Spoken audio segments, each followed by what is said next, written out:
आप सुन रहे हैं जगत गुरु तत्वदर्शी संत रामपाल जी महाराज द्वारा लिखित पुस्तक ज्ञान गंगा का पेज नंबर 3।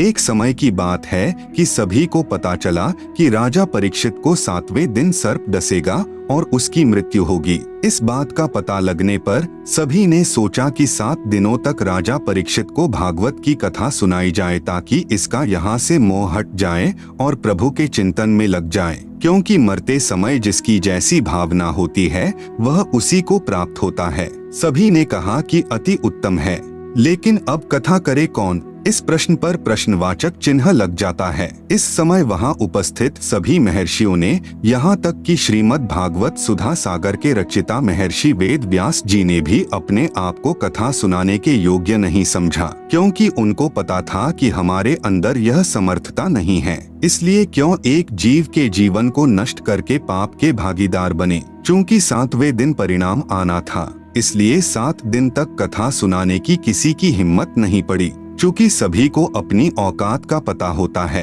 स्वर्ग से सुखदेव जी को भागवत की कथा करने के लिए बुलाया गया और तब राजा परीक्षित का मोह यहाँ से हटा और स्वर्ग की प्राप्ति हुई। स्वर्ग में सुख भोगने के पश्चात वापस नरक में और फिर 184 में चक्कर काटेगा। ये यहाँ का हार्ड एंड फास्ट रूल है, अर्थात अटल नियम है।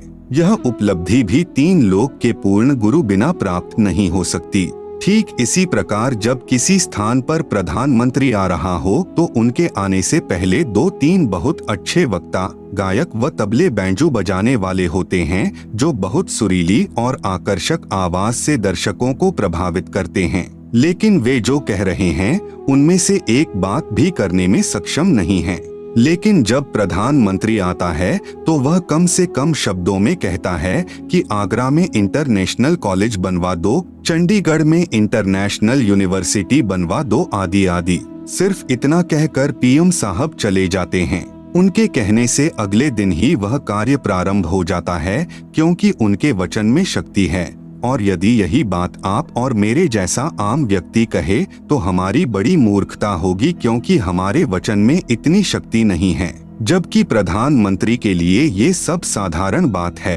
इन तथ्यों को प्रमाणित करने के लिए कुछ निम्नलिखित वाणियां अवश्य पढ़े और गहन विचार करें तथा अति शीघ्र गुरु मंत्र प्राप्त करें। कबीर पंडित और मशालची दोनों सूझे नाहिन, औरों ने करे चांदना, आप अंधेरे माही। कबीर करनी तज कथनी कथे, अज्ञानी दिन रात कुकर ज्यों भौंकत फिरें, सुनी सुनाई बात। गरीब बीजक की बाता कहें, बीजक नाही हाथ, पृथ्वी डोबन उतरे, कहे कहे मीठी बात। गरीब बीजक की बाता कहें, बीजक नाहिन पास, औरों को प्रमोद ही, आपन चले निराश। गरीब कथनी के शूरे घने, कथे अटंबर ज्ञान, बाहर जवाब आवे नहीं, लीद करे मैदान। आप सुन रहे हैं जगत गुरु तत्वदर्शी संत रामपाल जी महाराज द्वारा लिखित पुस्तक ज्ञान गंगा का पेज नंबर 4। कथा करना व नाम उपदेश देना कोई बच्चों का खेल नहीं है कि ली काख में पोथी, चलो मैं भी कथा कर देता हूँ, चलो मैं भी रामायण का पाठ कर देता हूँ, गीता जी का पाठ कर देता हूँ, ग्रंथ साहेब का पाठ कर देता हूँ, अर्थात सत्संग कर देता हूँ और नाम भी दे देता हूँ, आदि आदि। पूर्ण संत को ही कथा करने व उपदेश देने का अधिकार होता है और उस कथा का समापन भी वही कर सकता है। चूंकि पूर्ण संत के शब्द में शक्ति होती है, जैसे सुखदेव के शब्द में थी। जैसे कोई सत्संग करे और मान लो उसमें आम की महिमा बताए कि आम बहुत मीठा होता है, फलों का राजा होता है, उसका रंग पीला होता है, आदि आदि। और यदि कोई आकर कहे कि ला भाई आम दो, तो वह सत्संग करने वाला कहे कि मेरे पास तो आम नहीं है। फिर लेने वाला कहे कि कहाँ मिलेगा, उसको जवाब मिले कि पता नहीं, आम तो निराकार है, वह दिखाई थोड़े ही देता है। फिर लेने वाला कहेगा कि अरे नादान, जब तेरे पास आम है ही नहीं और नहीं तेरे को ये पता कि आम कहाँ से मिलेगा, साथ में कह रहा है कि वह निराकार है, तो व्यर्थ में शोर मचाता क्यों फिर रहा है। कहने का अभिप्राय यह है कि तत्वज्ञान रहित व बिना अधिकारी कथा करने वाले और उसके मुख से सुनने वाले सभी नरक के अधिकारी होते हैं। यदि कोई व्यक्ति अपने आप ही गुरु बनकर शिष्य बना लेता है तो समझो अपने सिर पर भार चढ़ा लेता है, क्योंकि परमेश्वर का नियम है कि जब तक शिष्य पार नहीं होगा तब तक गुरु को बार बार जन्म लेते रहना पड़ता है। पूर्ण गुरु अधूरे शिष्यों से छुटकारा पाने के लिए ऐसी लीला किया करते हैं जिससे अज्ञानी शिष्यों को गुरु के प्रति नफरत हो जाती है। जैसे कबीर साहेब जब काशी में प्रकट हुए थे, उस समय कबीर साहेब के 64 लाख शिष्य बन गए थे। उनकी परीक्षा लेने के लिए कबीर साहेब ने काशी शहर की एक मशहूर वैश्या को सत्संग ज्ञान समझाने के लिए उसके घर पर जाना शुरू कर दिया, जिसको देख व सुनकर चेलों के दिल में गुरु के प्रति घृणा पैदा हो गई और सभी का अपने गुरु के प्रति विश्वास टूट गया। केवल 2 को छोड़कर सभी शिष्य गुरु विहीन हो गए। सतगुरु गरीबदास जी महाराज की वाणी में प्रमाण है, गरीब चंडाली के चौक में सतगुरु बैठे जाए, 64 लाख गारत गए, 2 रहे सतगुरु पाए। भड़वा भड़वा सब कहें, जानत नाहिन खोज, दास गरीब कबीर करम से बाटत सिर का बोझ। हम आपसे यही प्रार्थना करना चाहते हैं कि सोच विचार कर सौदा करो। सामवेद के श्लोक नंबर 822 में बताया गया है कि जीव की मुक्ति 3 नामों से होगी। प्रथम ओम, दूसरा सतनाम यानी तत् और तीसरा सारनाम यानी सत। यही गीता जी भी प्रमाण देती है कि ओम, तत्, सत और श्री गुरु ग्रंथ साहिब भी इसी सतनाम जपने का इशारा कर रहा है। सतनाम सतनाम कोई जपने का नाम नहीं है, यह तो उस नाम की तरफ इशारा कर रहा है जो एक सच्चा नाम है। आप सुन रहे हैं जगत गुरु तत्वदर्शी संत रामपाल जी महाराज द्वारा लिखित पुस्तक ज्ञान गंगा का पेज नंबर 5। इसी तरह यह सारनाम भी अकेला ओम मंत्र किसी काम का नहीं है। ये तीनों नाम व नाम देने की आज्ञा मुझे मेरे गुरुदेव स्वामी रामदेवानंद जी महाराज द्वारा बख्शीश है, जो कबीर साहेब से पीढ़ी दर पीढ़ी चलती आ रही है। पहले आप सत्संग सुनो, सेवा करो, जिससे आपका भक्ति रूपी खेत संवर जाएगा।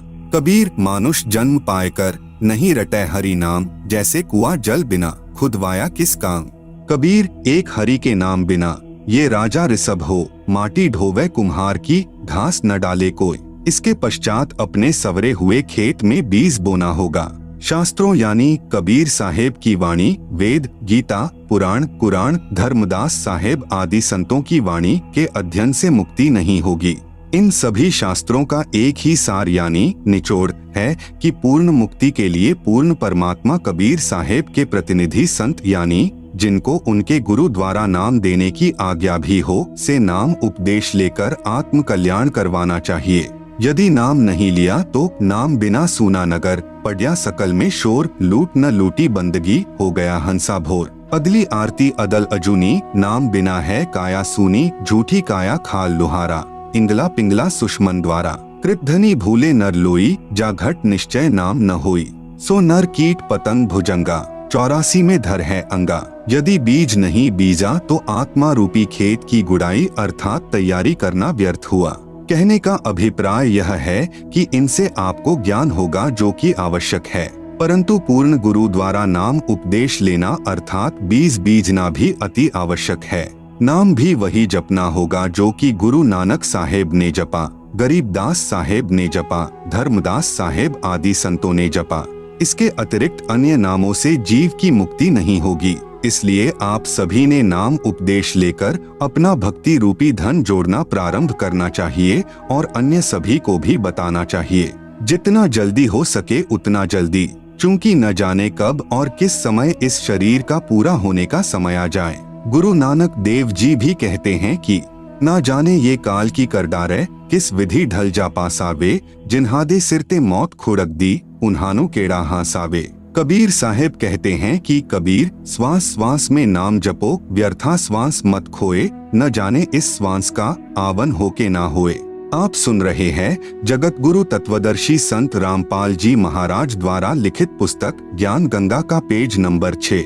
सतगुरु सोई जो सार नाम दृढ़ावे, और गुरु कोई काम न आवे। सार नाम बिन पुरुष यानी भगवान द्रोही, अर्थात जो गुरु सार नाम व सार शब्द नहीं देता है या उसको अपने गुरु द्वारा नाम देने का अधिकार यानी आज्ञा नहीं है, अर्थात शास्त्रों के अध्ययन से यदि कोई मनमुखी गुरु ये नाम भी दे देता हो तो भी वह गुरु और उनके शिष्यों को नरक में डाला जाएगा। वह गुरु भगवान का दुश्मन है, विद्रोही है, उसे भगवान के दरबार में उल्टा लटकाया जाएगा।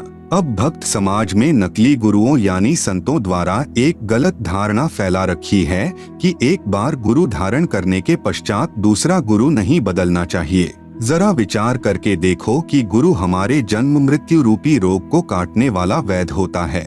यदि एक वैद्य से हमारा रोग नहीं कटता है तो हम दूसरे अच्छे वैद्य यानी डॉक्टर के पास जाएंगे, जिससे हमारा जानलेवा रोग ठीक हो सके।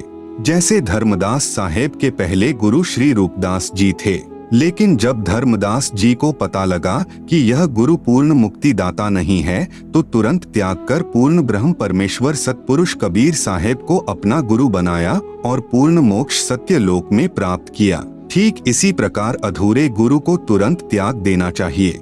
झूठे गुरु के पक्ष को तजत न कीजय वारी, गुरु व नाम महिमा की वाणी। गरीब बिन उपदेश अचंभ है, क्यों जीवत हैं प्राण, बिन भक्ति कहाँ ठौर है, नर नाही पाषाण। गरीब एक हरि के नाम बिना, नारी कुतिया हो, गली गली भौंकत फिरे, टूक ना डाले को। गरीब बीबी पड़दे रहे थी, ड्योढ़ी लगती बार गात उघाड़े फिरती हैं, बन कुतिया बाजार। गरीब नकबेसर नक से बनी, पहरत हार हमेल, सुंदरी से सुनही यानी कुतिया बनी, सुनी साहिब के खेल। कबीर हरि के नाम बिना, राजा ऋषभ होए, माटी लदे कुम्हार के, घास ना डाले कोए। कबीर रामकृष्ण से कौन बड़ा, उन्हों भी गुरु कीन्ह, तीन लोक के वे धनी, गुरु आगे आधी। कबीर गर्भ योगेश्वर गुरु बिना, लागा हरि की सेव, कहे कबीर स्वर्ग से फेर दिया सुख दे। कबीर राजा जनक से नाम ले, किन्हीं हरि की सेव यानी पूजा, कहे कबीर बैकुंठ में उल्ट मिले सुख दे। कबीर सतगुरु के उपदेश का लाया एक विचार, जय सतगुरु मिलते नहीं, जाता नरक द्वार। आप सुन रहे हैं जगत गुरु तत्वदर्शी संत रामपाल जी महाराज द्वारा लिखित पुस्तक ज्ञान गंगा का पेज नंबर 7। कबीर नरक द्वार में दूत सब करते खेचातान, उनते कभू ना छुटता, फिर फिरता चारों खान। कबीर चार खानी में भ्रमता, कभू ना लगता पार, सो फेरा सब मिट गया सतगुरु के उपकार। कबीर सात समुद्र मसी करूं, लेखनी करूं बनराय, धरती का कागज करूं, गुरु गुण लिखा न जाए। कबीर गुरु बड़े गोविंद से, मन में देख विचार, हरि सुमरे सो रह गए, गुरु भजे हुए पार। कबीर गुरु गोविंद दो खड़े, काके लागू पाए, बलिहारी गुरु आपने, जिन गोविंद दिया मिलाए। कबीर हरि के रूठता, गुरु की शरण में जाए, कबीर गुरु जय रूठ जा, हरि नहीं होत सहाय। नाम कौन से राम का जपना है, गीता जी के अध्याय नंबर 15 का श्लोक नंबर 16। द्व इमौ पुरुषो लोके क्षरः च अक्षरः एव च क्षरः सर्वाणि भूतानि कूटस्थः अक्षरः उच्यते। अनुवाद: इस संसार में दो प्रकार के भगवान हैं, नाशवान और अविनाशी, और ये संपूर्ण भूत प्राणियों के शरीर तो नाशवान और जीवात्मा अविनाशी कहा जाता है। गीता जी के अध्याय नंबर 15 का श्लोक नंबर 17। उत्तमः पुरुषः तो अन्यः परमात्मा इति उदाहृतः यह लोकत्रयम् आविश्य बिभर्ति अव्ययः ईश्वरः। अनुवाद: उत्तम भगवान तो अन्य ही है, जो तीनों लोकों में प्रवेश करके सबका धारण पोषण करता है, एवं अविनाशी परमेश्वर परमात्मा इस प्रकार कहा गया है। कबीर अक्षर पुरुष एक पेड़ है, निरंजन वाकीदार, त्रिदेवा यानी ब्रह्मा विष्णु शिव शाखा भये, पात भया संसार। कबीर तीन देव को सब कोई ध्यावे, चौथा देव का मरम न पावे, चौथा छांडी पंचम ध्यावे, कहे कबीर सो हमरे आवे। कबीर तीन गुणन की भक्ति में भूली परियो संसार, कहे कबीर निज नाम बिन कैसे उतरे पार। कबीर ओंकार नाम ब्रह्म यानी काल का, यह करता मती जानी, साचा शब्द कबीर का, पर्दा माहिन पहचानी। कबीर तीन लोक सब राम जपत है, जान मुक्ति को धाम, रामचंद्र वशिष्ठ गुरु किया, तिन कही सुनायो नाम। कबीर रामकृष्ण अवतार हैं, इनका नाही संसार, जिन साहब संसार किया, सो किन्हु न जन्म्या नारी। कबीर चार भुजा के भजन में भूली परे सब संत, कबीरा सुमिरै तासु को, जाके भुजा अनंत। आप सुन रहे हैं जगत गुरु तत्वदर्शी संत रामपाल जी महाराज द्वारा लिखित पुस्तक ज्ञान गंगा का पेज नंबर 8। कबीर वाशिष्ठ मुनि से तत्वेता ज्ञानी, शोध कर लग्न धरे, सीता हरण मरण दशरथ को, बन बन राम फिरे। कबीर समुद्र पाटी लंका गए, सीता को भरतार, ताही अगस्त मुनि पिए गयो, इनमें को करतार। कबीर गोवर्धन कृष्ण जी उठाया, द्रोणागिरि हनुमंत, शेष नाग सब सृष्टि उठाई, इनमें को भगवंत। गरीब दुर्वासा को पेतहा, समझ न आई नीच, 56 कोटि यादव कटे, मची रुधिर की कीच। कबीर काटे बंधन विपत्ति में, कठिन किया संग्राम, चीन्होरे नर प्राणियां, गरुड़ बड़ों की राम। कबीर कह कबीर चित चेथु, शब्द करो निरुवार, श्री रामचंद्र को करता कहत हैं, भूली परियो संसार। कबीर जिन राम कृष्ण निरंजन किया, सो तो करता न्यार, अंधा ज्ञान न बूझई, कहे कबीर विचार। कबीर तीन गुणन यानी ब्रह्मा विष्णु शिव की भक्ति में भूल पड़ियो संसार, कहे कबीर निज नाम बिना कैसे उतरो पार। शब्द संत रामपाल दास जी महाराज द्वारा रचित। युद्ध जीत कर पांडव खुशी हुए अपार, इंद्रप्रस्थ की गद्दी पर युधिष्ठिर की सरकार। एक दिन अर्जुन पूछता, सुन कृष्ण भगवान, एक बार फिर सुना दियो वो निर्मल गीता ज्ञान। घमासान युद्ध के कारण भूल पड़ी है मोहे, ज्यों का त्यों कहना भगवन तनिक न अंतर होए। ऋषि मुनि और देवता सबको रहे तुम खाए, इनको भी नहीं छोड़ा आपने, रहे तुम्हारा ही गुण गाए। कृष्ण बोले अर्जुन से, यह गलती क्यों किन्ह, ऐसे निर्मल ज्ञान को भूल गया बुद्धिहीन। अब मुझे भी कुछ याद नहीं, भूल पड़ी निदान, ज्यों का त्यों उस गीता का मैं नहीं कर सकता गुणगान। स्वयं श्री कृष्ण को याद नहीं और अर्जुन को धमकावे, बुद्धि काल के हाथ है, चाहे त्रिलोकी नाथ कहलावे। ज्ञानहीन प्रचार का ज्ञान कथे दिन रात, जो सर्व को खाने वाला कहें उसी की बात। सब कहें भगवान कृपालु है, कृपा करे दयाल, जिसकी सब पूजा करें वह स्वयं कहे मैं काल। आप सुन रहे हैं जगत गुरु तत्वदर्शी संत रामपाल जी महाराज द्वारा लिखित पुस्तक ज्ञान गंगा का पेज नंबर 9। मारे खावे सबको वह कैसा कृपाल, कुत्ते गधे स्वर बनावे है, फिर भी दीन दयाल। बाइबल वेद कुरान है जैसे चांद प्रकाश, सूरज ज्ञान कबीर का करे तिमर का नाश। रामपाल साची कहे करो विवेक विचार, सतनाम व सारनाम यही मंत्र है सार। कबीर हमारा राम है, वो है दीन दयाल, संकट मोचन कष्ट हरण, गुण गावे रामपाल। शब्द संत रामपाल दास जी महाराज द्वारा रचित।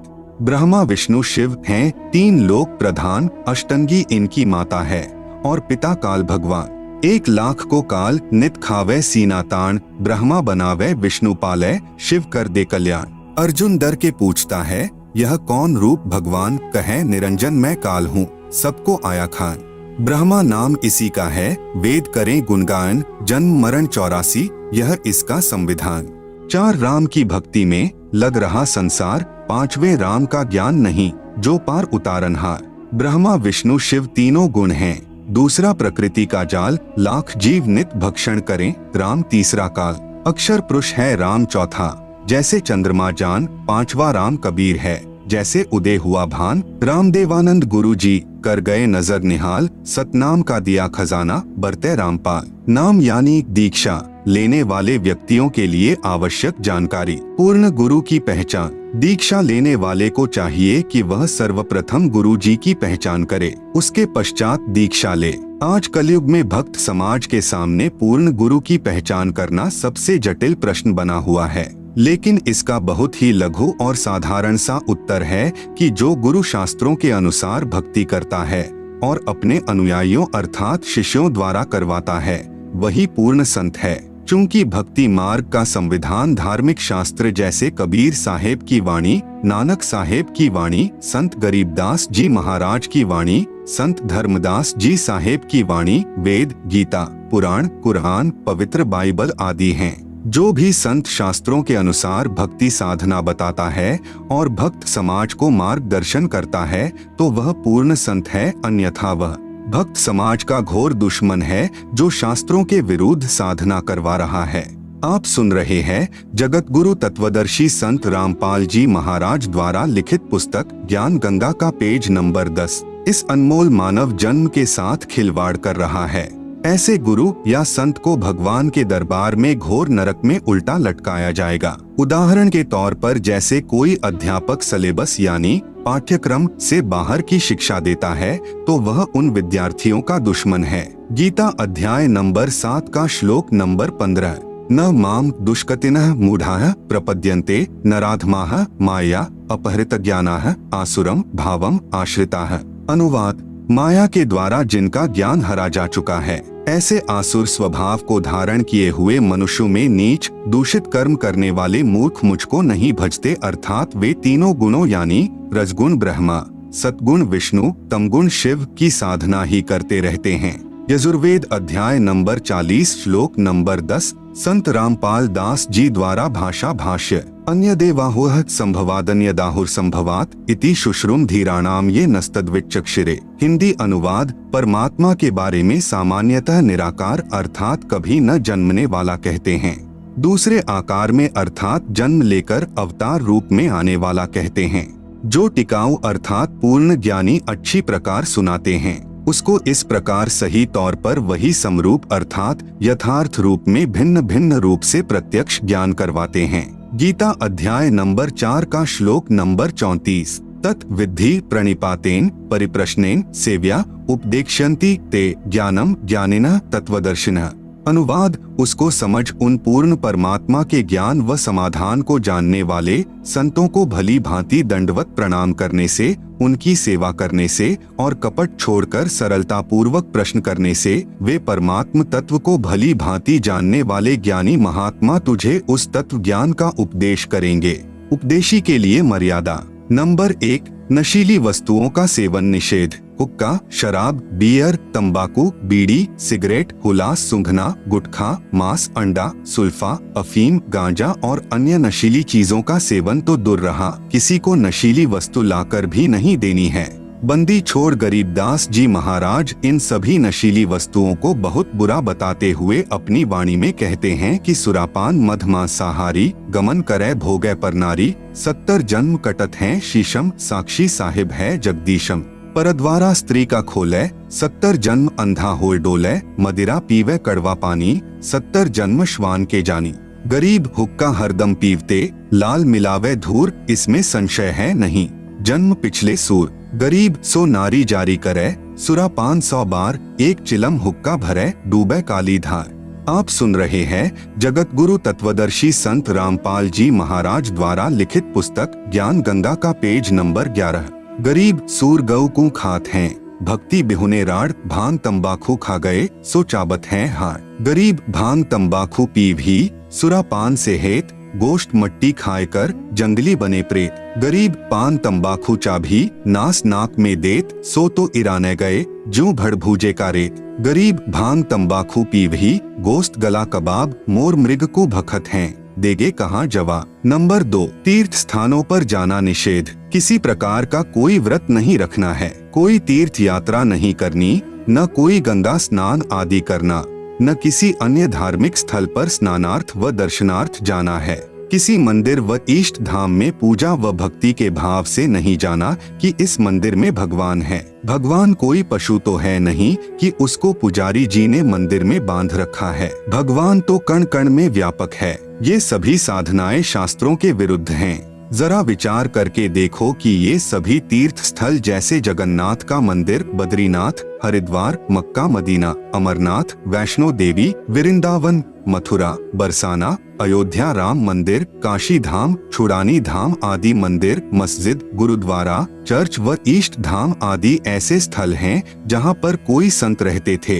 वे वहाँ पर अपनी भक्ति साधना करके अपना भक्ति रूपी धन जोड़ करके शरीर छोड़कर अपने इष्ट देव के लोक में चले गए। तत्पश्चात उनकी यादगार को प्रमाणित रखने के लिए वहाँ पर किसी ने मंदिर, किसी ने मस्जिद, किसी ने गुरुद्वारा, किसी ने चर्च या किसी ने धर्मशाला आदि बनवा दी ताकि उनकी याद बनी रहे और हमारे जैसे तुच्छ प्राणियों को प्रमाण मिलता रहे कि हमें ऐसे ही कर्म करने चाहिए जैसे कि इन महान आत्माओं ने किए हैं।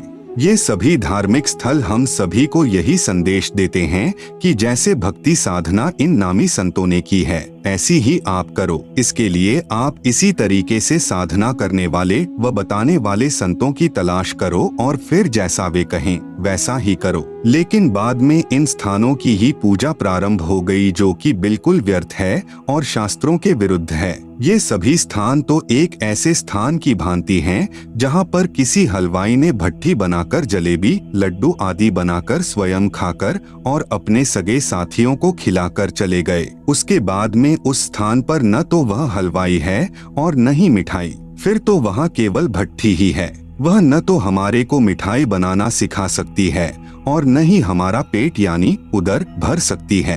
अब कोई कहे कि आओ भैया आपको वह भट्ठी दिखाकर लाऊंगा जहाँ पर एक हलवाई ने मिठाई बनाई थी, चलो चलते हैं। वहाँ जाकर उस भट्ठी को देख लिया और 7 चक्कर भी काट आए। क्या आपको मिठाई मिली? क्या आपको मिठाई बनाने की विधि बताने वाला हलवाई मिला? इसके लिए आपने वैसा ही हलवाई खोजना होगा जो सबसे पहले आपको मिठाई खिलाए और बनाने की विधि भी बताए। फिर जैसे वे कहें केवल वही करना, अन्य नहीं। ठीक इसी प्रकार तीर्थ स्थानों की पूजा न करके वैसे ही संतों की तलाश करो। आप सुन रहे हैं जगत गुरु तत्वदर्शी संत रामपाल जी महाराज द्वारा लिखित पुस्तक ज्ञान गंगा का पेज नंबर 12, जो शास्त्रों के अनुसार पूर्ण परमात्मा कबीर साहेब की भक्ति करते व बताते हों। फिर जैसे वे कहें केवल वही करना, अपनी मनमानी नहीं करना। सामवेद संख्या नंबर 1400 उतारचिक अध्याय नंबर 12 खंड नंबर 3 श्लोक नंबर 5 संत रामपाल दास द्वारा भाषा भाष्य।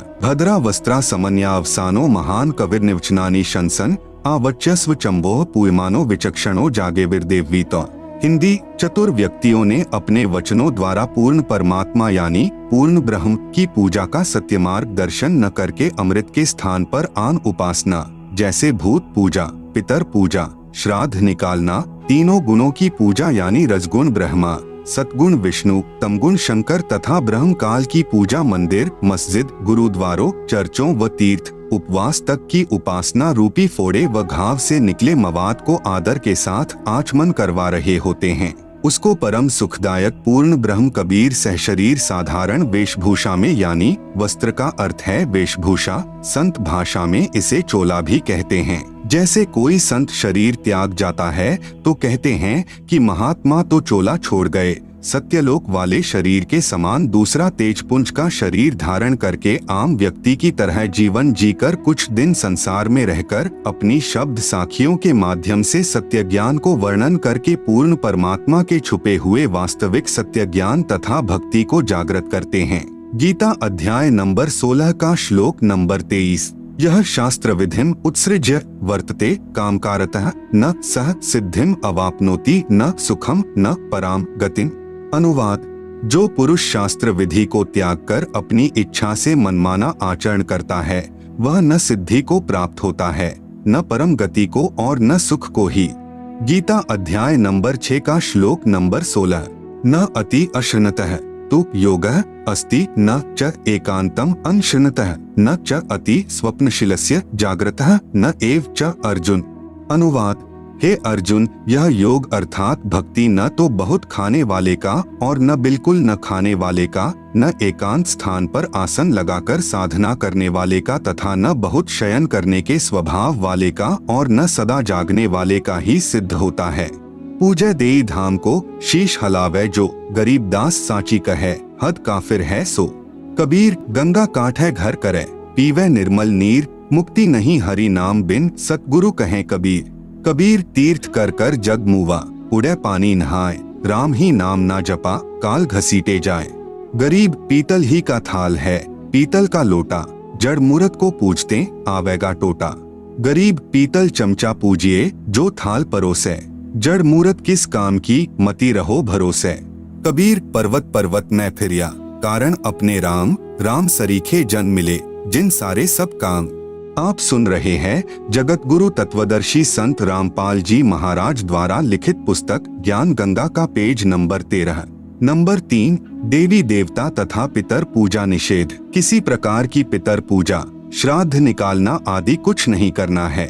भगवान श्री कृष्ण जी ने भी इन पितरों की व भूतों की पूजा करने से साफ मना किया है। गीता जी के अध्याय नंबर 9 के श्लोक नंबर 25 में कहा है कि यान्ति देवव्रताः देवान् पितॄन् यान्ति पितृव्रताः भूतानि यान्ति भूतेज्याः मद्याजिनः अपि माम्। अनुवाद। देवताओं को पूजने वाले देवताओं को प्राप्त होते हैं, पितरों को पूजने वाले पितरों को प्राप्त होते हैं, भूतों को पूजने वाले भूतों को प्राप्त होते हैं और मतानुसार पूजन करने वाले भक्त मुझसे ही लाभान्वित होते हैं। बंदी छोड़ गरीबदास जी महाराज और कबीर साहिब जी महाराज भी कहते हैं, गरीब भूत रमैसो भूत है, देव रमैसो देव, राम रमैसो राम है, सुनो सकल सुरभेद। इसलिए उस पूर्ण परमात्मा परमेश्वर की भक्ति करो जिससे पूर्ण मुक्ति होवे। वह परमात्मा पूर्ण ब्रह्म सतपुरुष यानी सत कबीर है। इसी का प्रमाण गीता जी के अध्याय नंबर 18 के श्लोक नंबर 46 में है। यतः प्रवृत्तिर्भूतानां येन सर्वमिदं ततम् स्वकर्मणा तमभ्यर्च्य सिद्धिं विन्दति मानवः। अनुवाद, जिस परमेश्वर से संपूर्ण प्राणियों की उत्पत्ति हुई है और जिससे यह समस्त जगत व्याप्त है, उस परमेश्वर की अपने स्वाभाविक कर्मों द्वारा पूजा करके मनुष्य परम सिद्धि को प्राप्त हो जाता है। गीता अध्याय नंबर 18 का श्लोक नंबर 62। तमेव शरणं गच्छ सर्वभावेन भारत तत्प्रसादात् पराम शांतिम स्थानम प्राप्स्यसि शाश्वतम। अनुवाद, हे भरतवंशोद्भव अर्जुन, तू सर्वभाव से उस परमेश्वर की ही शरण में चला जा। उसकी कृपा से तू परम शांति को और अविनाशी स्थान को प्राप्त हो जाएगा। सर्वभाव का तात्पर्य है कि कोई अन्य पूजा न करके मन, कर्म, वचन से एक परमेश्वर में आस्था रखना। गीता अध्याय नंबर 8 का श्लोक नंबर 22। पुरुषः सपरः पार्थ भक्त्या लभ्यस्त्वनन्यया यस्यान्तः स्थानि भूतानि येन सर्वमिदं ततम्। अनुवाद, हे पृथानंदन अर्जुन, संपूर्ण प्राणी जिसके अंतर्गत हैं और जिससे यह संपूर्ण संसार व्याप्त है, वह परम पुरुष परमात्मा तो अनन्य भक्ति से प्राप्त होने योग्य है। अनन्य भक्ति का तात्पर्य है एक परमेश्वर यानी पूर्ण ब्रह्म की भक्ति करना, दूसरे देवी देवताओं अर्थात तीनों गुणों यानी रजगुण ब्रह्मा, सतगुण विष्णु, तमगुण शिव की नहीं। आप सुन रहे हैं जगत गुरु तत्वदर्शी संत रामपाल जी महाराज द्वारा लिखित पुस्तक ज्ञान गंगा का पेज नंबर 14, गीता जी के अध्याय नंबर 15 का श्लोक नंबर 1 से 4। गीता अध्याय नंबर 15 का श्लोक नंबर 1। उधर्वमूलम अधः शाखम अश्वत्थम प्राहुः अव्ययम छंदासी यस्य पर्णानि यह तम वेद सह वेदवित्। अनुवाद, ऊपर को जड़ वाला, नीचे को शाखा वाला अविनाशी विस्तृत संसार रूपी पीपल का वृक्ष है, जिसके छोटे छोटे हिस्से या टहनियां, पत्ते कहे हैं। उस संसार रूप वृक्ष को जो इस प्रकार जानता है, वह पूर्ण ज्ञानी अर्थात तत्वदर्शी है। गीता अध्याय नंबर 15 का श्लोक नंबर 2। अधः च ऊर्ध्वं प्रसृताः तस्य शाखाः गुण प्रवृद्धाः विश्व प्रवालाः अधः च मूलानि अनुसंततानि कर्मानुबंधीनि मनुष्यलोके। अनुवाद, उस वृक्ष की नीचे और ऊपर तीनों गुणों ब्रह्मा रजगुण, विष्णु सतगुण, शिव तमगुण रूपी फैली हुई विकार काम, क्रोध, मोह, लोभ, अहंकार रूपी कोपल डाली ब्रह्मा, विष्णु, शिव ही जीव को कर्मों में बांधने की भी जड़ें अर्थात मूल कारण हैं, तथा मनुष्य लोक, स्वर्ग, नरक लोक, पृथ्वी लोक में नीचे यानी 84 लाख जूनियों में ऊपर व्यवस्थित किए हुए हैं। गीता अध्याय नंबर 15 का श्लोक नंबर 3। न रूपम अस्य इह तथा उपलभ्यते न अंतः न च आदिह न च संप्रतिष्ठा अश्वत्थम एनम सुविरूढ़ मूलम असंशस्त्रेण देढ़ेन छित्वा। अनुवाद, इस रचना का न शुरुआत तथा न अंत है, न वैसा स्वरूप पाया जाता है तथा यहाँ विचार काल में अर्थात मेरे द्वारा दिया जा रहा गीता ज्ञान में पूर्ण जानकारी मुझे भी नहीं है, क्योंकि सर्व ब्रह्मांडों की रचना की अच्छी तरह स्थिति का मुझे भी ज्ञान नहीं है। इस अच्छी तरह स्थायी स्थिति वाला मजबूत स्वरूप वाले निर्लेप तत्व ज्ञान रूपी दृढ़ शस्त्र से अर्थात निर्मल तत्व ज्ञान के द्वारा काटकर अर्थात निरंजन की भक्ति को क्षणिक जानकर गीता अध्याय नंबर 15 का श्लोक नंबर 4। ततः पदम तत्परिमार्गितव्यम यस्मिंगता न निवर्तन्ति भूयः तमेव चाद्यम पुरुषम प्रपद्ये यतः प्रतृति प्रसृता पुराणी। अनुवाद, उसके बाद उस परम पद परमात्मा की खोज करनी चाहिए, जिसको प्राप्त हुए मनुष्य फिर लौटकर संसार में नहीं आते और जिससे अनादिकाल से चली आने वाली यह सृष्टि विस्तार को प्राप्त हुई है। उस आदि पुरुष परमात्मा के ही मैं शरण हूँ। इस प्रकार स्वयं भगवान श्री कृष्ण ने इंद्र जो देवी देवताओं का राजा है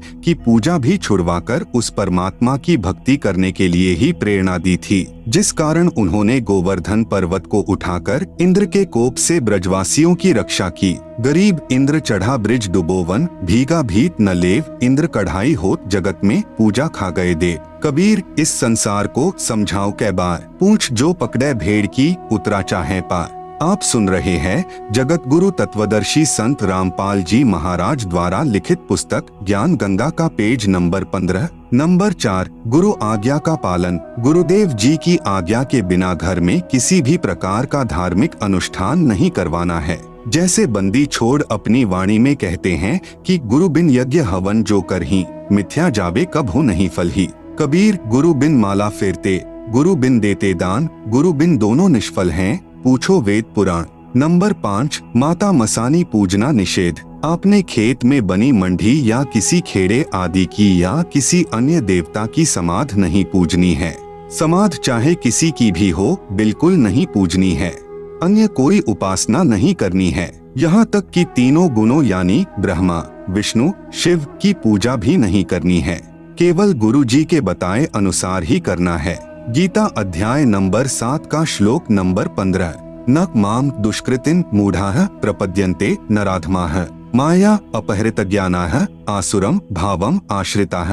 अनुवाद: माया के द्वारा जिनका ज्ञान हरा जा चुका है, ऐसे आसुर स्वभाव को धारण किए हुए मनुष्य नीच दूषित कर्म करने वाले मूर्ख मुझको नहीं भजते, अर्थात वे तीनों गुणों यानी रजगुण ब्रह्मा, सतगुण विष्णु, तमगुण शिव की साधना ही करते रहते हैं। कबीर माई मसानी शेड शीतला, भैरव भूत हनुमंत, परमात्मा उनसे दूर है जो इनको पूजंत। कबीर 100 वर्ष तो गुरु की सेवा, एक दिन आन उपासी, वो अपराधी आत्मा, परकाल की फांसी। गुरु को तजय भजय जो आना, ता पशुवा को फोकट ज्ञाना। नंबर 6 संकट मोचन कबीर साहेब हैं। कर्म कष्ट यानी संकट होने पर कोई अन्य इष्ट देवता की या माता मसानी आदि की पूजा कभी नहीं करनी है, न किसी प्रकार की बुझा पड़वानी है। केवल बंदी छोड़ कबीर साहिब को पूजना है, जो सभी दुखों को हरने वाले संकट मोचन हैं। सामवेद संख्या नंबर 822 उतारचिक अध्याय 3 खंड नंबर 5 श्लोक नंबर 8। संत रामपाल दास द्वारा भाषा भाष्य। मनीषिभ्यः पवते पूर्व्यः कविर्नृभिर्यत् परिकोशाम अशिष्यदत् त्रितस्य नाम जनयन मधुक शरण्येन्द्रस्य वायुम सख्याय वर्धयन।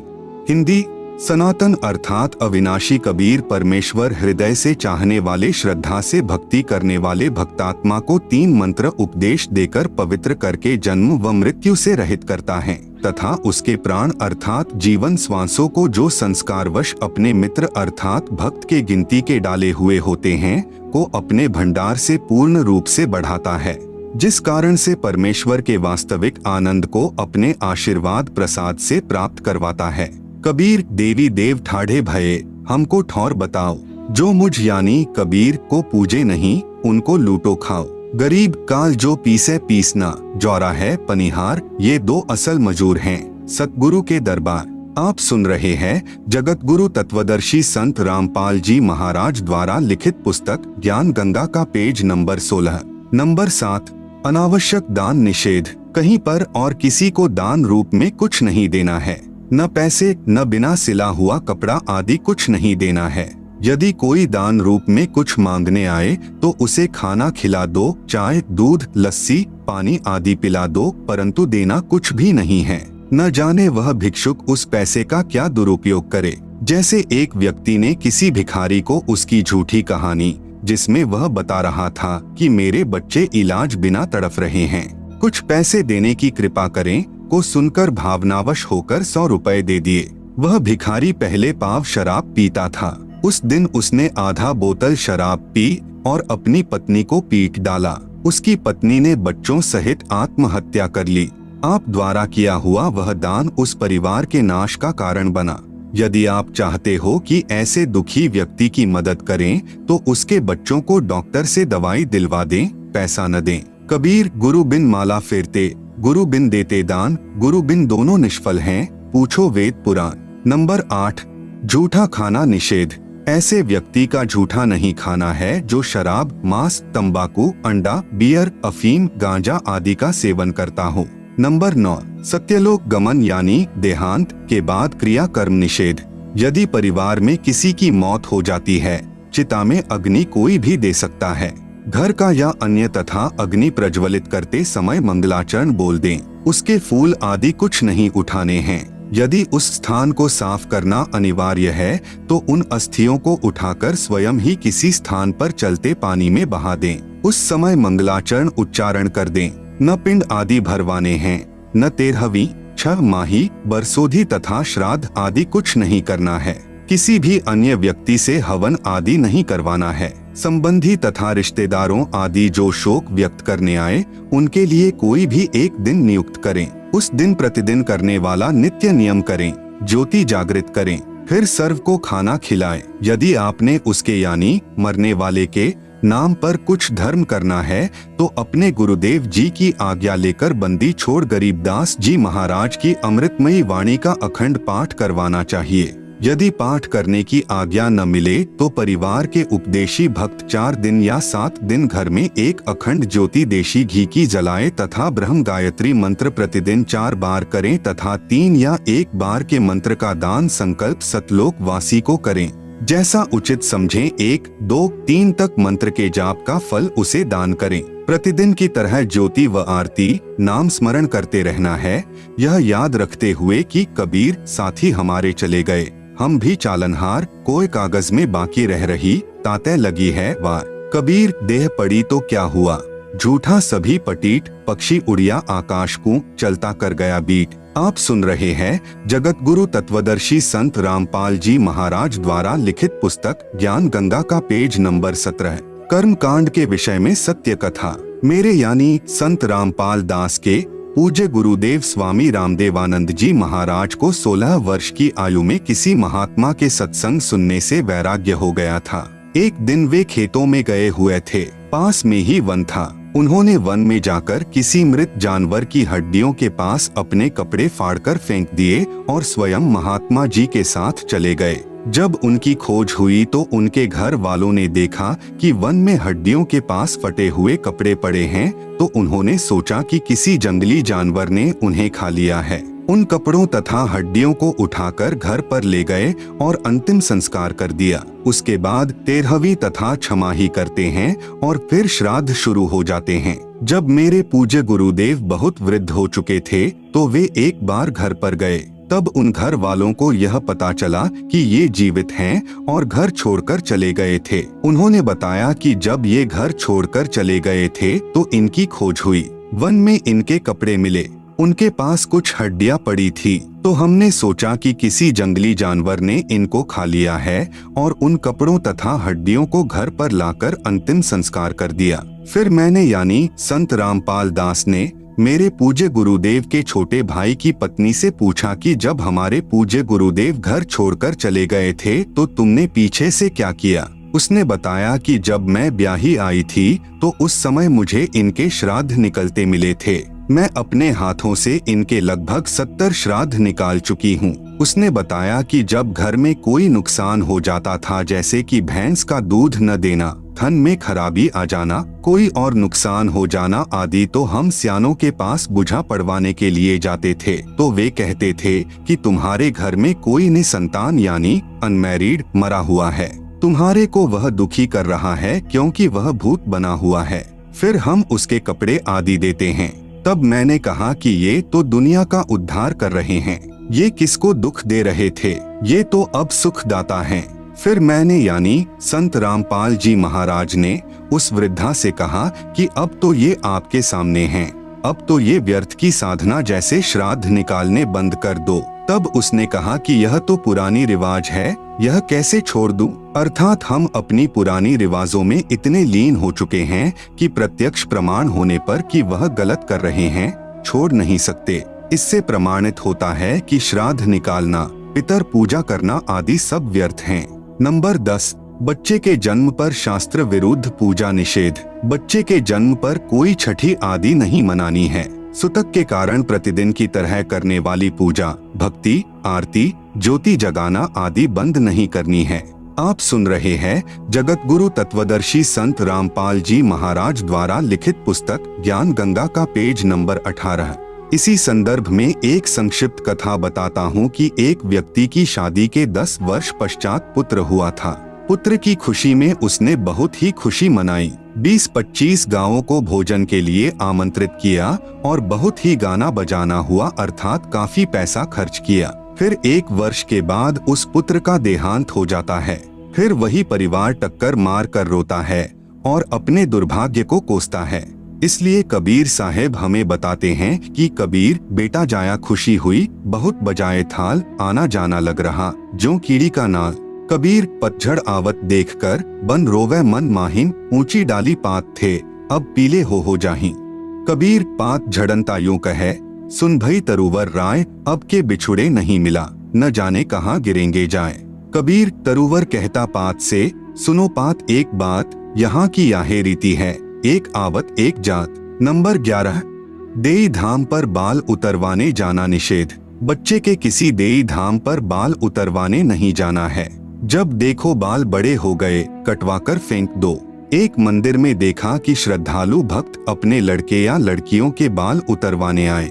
वहां पर उपस्थित नाई ने बाहर के रेट से 3 गुना पैसे लिए और एक कैंची भर बाल काटकर माता पिता को दे दिए। उन्होंने श्रद्धा से मंदिर में चढ़ाए। पुजारी ने एक थैले में डाल लिए। रात्रि को उठाकर दूर एकांत स्थान पर फेंक दिए। यह केवल नाटकबाजी है। क्यों न पहले की तरह स्वाभाविक तरीके से बाल उतरवाते रहें तथा बाहर डाल दें। परमात्मा नाम से प्रसन्न होता है, पाखंड से नहीं। नंबर 12, दहेज लेना तथा देना निषेध। उपदेश लेने के पश्चात न दहेज देना है न लेना है। नंबर 13, आत्म कल्याण के लिए दीक्षा लें। नाम यानी उपदेश को केवल दुख निवारण की दृष्टिकोण से नहीं लेना चाहिए बल्कि आत्म कल्याण के लिए लेना चाहिए। फिर सुमिरन से सर्व सुख अपने आप आ जाते हैं। कबीर सुमिरन से सुख होत है, सुमिरन से दुख जाए। कहें कबीर सुमिरन किए, साई माहिन समाए। नंबर 14, व्याभिचार निषेध। पराई स्त्री को माँ, बेटी, बहन की दृष्टि से देखना चाहिए। व्याभिचार महापाप है। जैसे गरीब परद्वारा स्त्री का खोले, 70 जन्म अंधा हो डोले। सुरापान मध मांसाहारी, गवन करें भोगे पर नारी, 70 जन्म कटत हैं शीशम, साक्षी साहिब है जगदीशम। पर नारी ना परसियो, मानो वचन हमार, भवन चतुर्दश तास सिर, त्रिलोकी का भार। पर नारी ना परसियो, सुनो शब्द सल्तंत, धर्मराय के खंभ से, अर्धमुखी लटकंत। नंबर 15, निंदा सुनना व करना निषेध। अपने गुरु की निंदा भूल कर भी न करें और नहीं सुने। सुनने से अभिप्राय है, यदि कोई आपके गुरुजी के बारे में मिथ्या बातें करे तो आपने लड़ना नहीं है, बल्कि यह समझना चाहिए कि यह बिना विचारे बोल रहा है, अर्थात झूठ कह रहा है।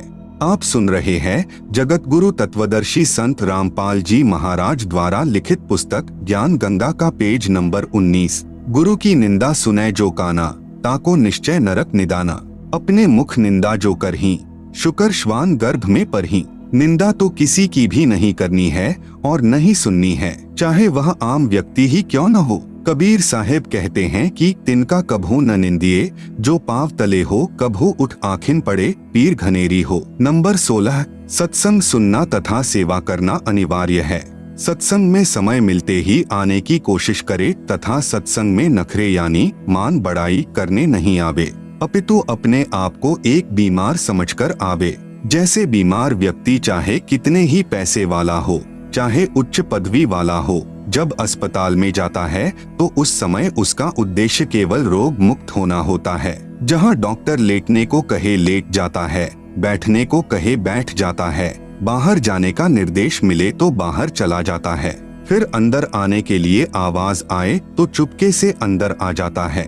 ठीक इसी प्रकार यदि आप सत्संग में आते हो तो आपको सत्संग में आने का लाभ मिलेगा, अन्यथा आपका आना निष्फल है। सत्संग में जहाँ बैठने को मिल जाए वहीं बैठ जाए, जो खाने को मिल जाए उसे परमात्मा कबीर साहिब की रजा से प्रसाद समझकर खाकर प्रसन्नचित्त रहे। गुरु दर्श से बहुत लाभ मिलता है। कबीर परमेश्वर जी ने कहा है कि कबीर संत मिलन को चालिए, तज माया अभिमान, जो जो कदम आगे रखे वो ही यज्ञ समान। कबीर संत मिलन को जाइए, दिन में कई कई बार, आसोच के में जो घना करे उपकार। कबीर दर्शन साधु का, परमात्मा आवे याद, लेखे में वोहे घड़ी, बाकी के दिन बाद। कबीर दर्शन साधु का, मुख पर बसे सुहाग, दर्श उन्हीं को होत हैं जिनके पूर्ण भाग। नंबर 17, गुरु जी के समान किसी को महत्व नहीं देना। यदि कहीं पर पाठ या सत्संग चल रहा हो या वैसे गुरु जी के दर्शनार्थ जाते हो तो सर्वप्रथम गुरु जी को दंडवत यानी लंबा लेटकर प्रणाम करना चाहिए। बाद में सत ग्रंथ साहिब व तस्वीरों जैसे साहिब कबीर की मूर्ति, गरीबदास जी की व स्वामी रामदेवानंद जी व गुरु जी की मूर्ति को प्रणाम करें, जिससे सिर्फ भावना बनी रहेगी। मूर्ति पूजा नहीं करनी है, केवल प्रणाम करना पूजा में नहीं आता। यह तो भक्त की श्रद्धा को बनाए रखने में सहयोग देता है। पूजा तो वक्त गुरु व नाम मंत्र की करनी है जो पार लगाएगा। कबीर गुरु को तजय भजय जो आना। ता पशुआ को फोकट ज्ञाना। कबीर गुरु गोविंद दो खड़े काके लागू पाए, बलिहारी गुरु आपने जिन गोविंद दियो मिलाए।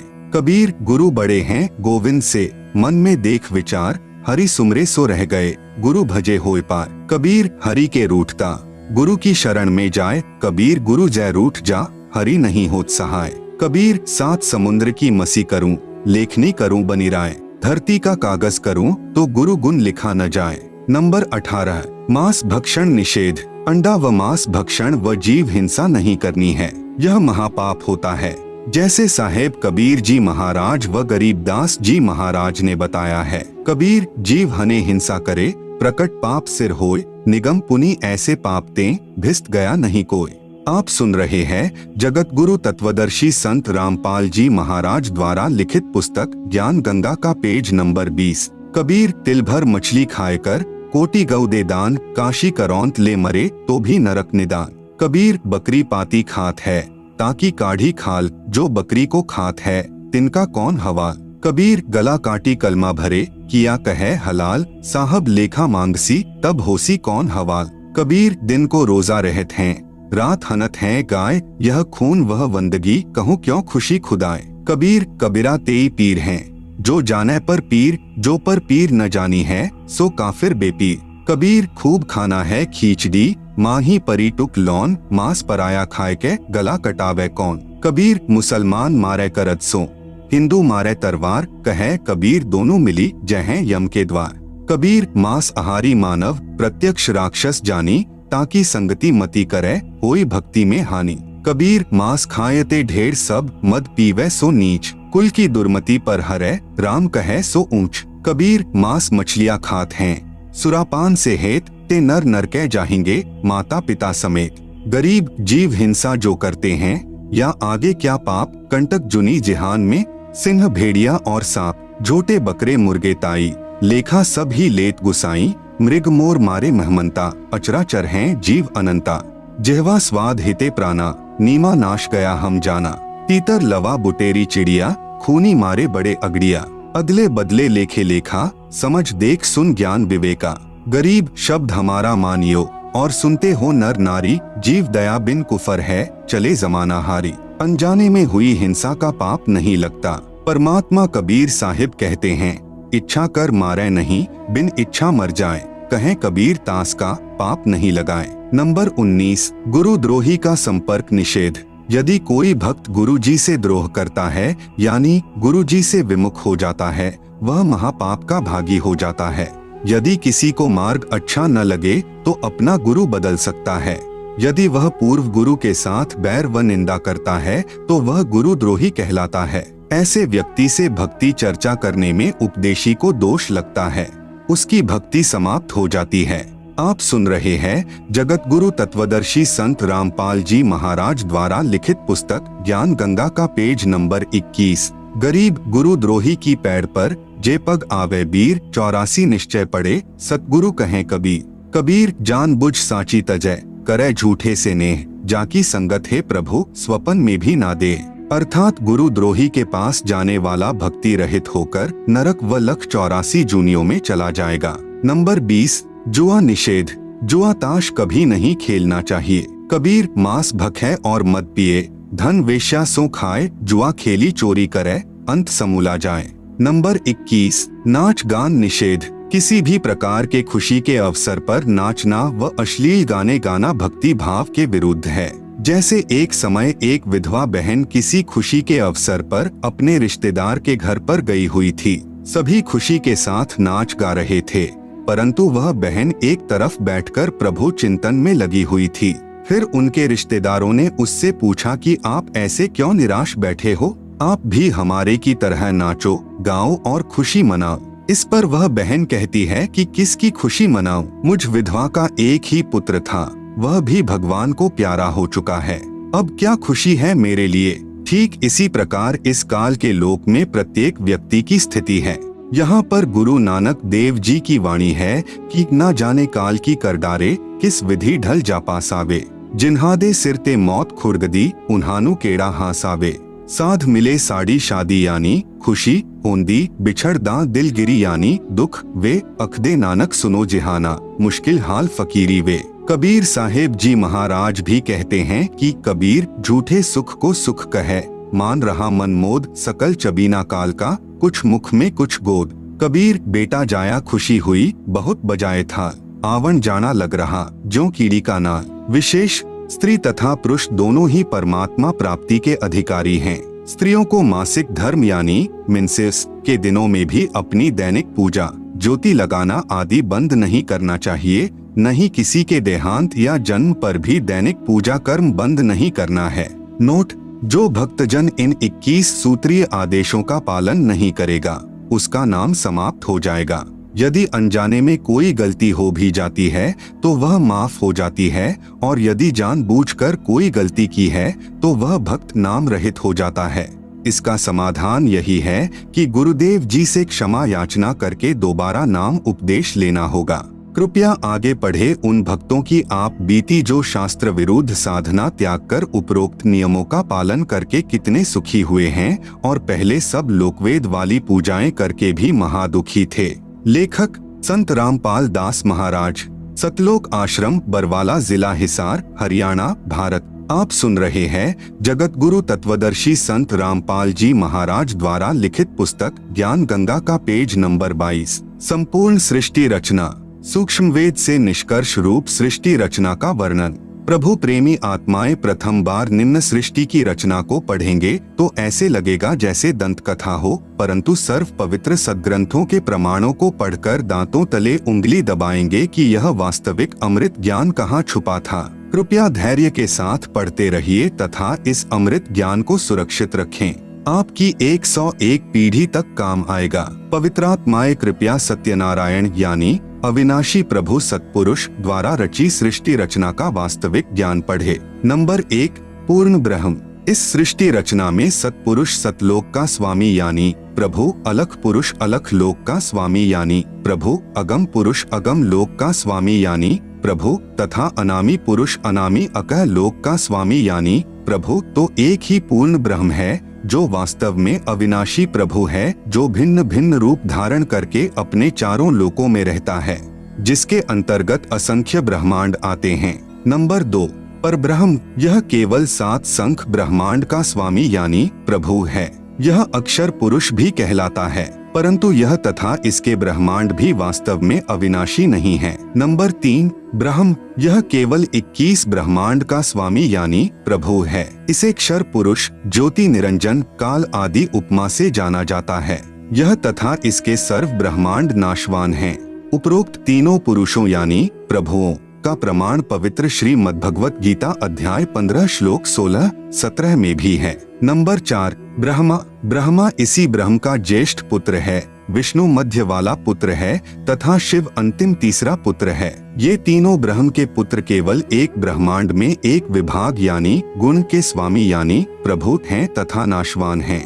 विस्तृत विवरण के लिए कृपया पढ़ें निम्नलिखित सृष्टि रचना। कबीरदेव यानी कबीर परमेश्वर ने सूक्ष्म वेद अर्थात कबीरबाणी में अपने द्वारा रची सृष्टि का ज्ञान स्वयं ही बताया है, जो निम्नलिखित है। सर्वप्रथम केवल एक स्थान अनामी यानी अनामय लोक था, जिसे अकह लोक भी कहा जाता है। पूर्ण परमात्मा उस अनामी लोक में अकेला रहता था। उस परमात्मा का वास्तविक नाम कबीरदेव अर्थात कबीर परमेश्वर है। सभी आत्माएं उस पूर्ण धनी के शरीर में समाई हुई थी। इसी कबीरदेव का उपमात्मक यानी पदवी का नाम अनामी पुरुष है। पुरुष का अर्थ प्रभु होता है। प्रभु ने मनुष्य को अपने ही स्वरूप में बनाया है, इसलिए मानव का नाम भी पुरुष ही पड़ा है। अनामी पुरुष के एक रोम यानी शरीर के बाल का प्रकाश संख सूर्यों की रोशनी से भी अधिक है। विशेष जैसे किसी देश के आदरणीय प्रधानमंत्री जी का शरीर का नाम तो अन्य होता है तथा पद का उपमात्मक यानी पदवी का नाम प्रधानमंत्री होता है। कई बार प्रधानमंत्री जी अपने पास कई विभाग भी रख लेते हैं। तब जिस भी विभाग के दस्तावेजों पर हस्ताक्षर करते हैं तो उस समय उसी पद को लिखते हैं।